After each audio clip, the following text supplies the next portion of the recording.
उत्तराखंड हुकूमत का बड़ा फैसला आया है जिसमें यूनिफॉर्म सिविल कोड पर रियासती हुकूमत ने बड़ा कदम उठाया है। यूनिफॉर्म सिविल कोड पर कमेटी तश्कील दी गई है। 5 रुकनी ड्राफ्टिंग कमेटी की तश्कील दी गई है। सुप्रीम कोर्ट के retired justice Ranjana Desai committee की चेयरमैन होंगी। ये बड़ी खबर आपको बता रहे हैं यूसीसी से मुतालिक, जिसमें उत्तराखंड हुकूमत ने यह बड़ा फैसला लिया है। यूनिफॉर्म सिविल कोड पर रियासती हुकूमत का यह बड़ा कदम है। यूसीसी पर कमेटी की तश्कील और जिसमें 5 रुकनी ड्राफ्टिंग कमेटी की तश्कील दी गई है। सुप्रीम कोर्ट की retired justice Ranjana Desai committee की चेयरमैन होंगी।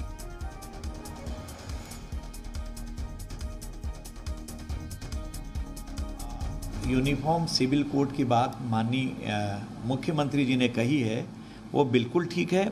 इसके लिए अभी हाई पावर कमेटी का गठन भी हो गया है और मैं समझता हूँ कि जहाँ तक ख्याल है उसके रिपोर्ट से आएंगी जब, तो उसके बाद ही कुछ इसमें हो पाएगा। और सिद्धांततः हमारी सरकार ने स्वीकार कर लिया है। इसके बाद से कई सरकारों ने इस पर अपनी सहमति जताई है, क्योंकि ये प्रॉब्लम अकेले उत्तराखंड का नहीं है, कई जगहों का प्रॉब्लम है। जस्टिस रंजना देसाई के अध्यक्षता में एक 5 सदस्यीय कमेटी हमने गठित कर दी है और कमेटी जल्दी ही ड्राफ्ट तैयार करेगी और ड्राफ्ट तैयार होने के बाद हम उसको लागू करेंगे।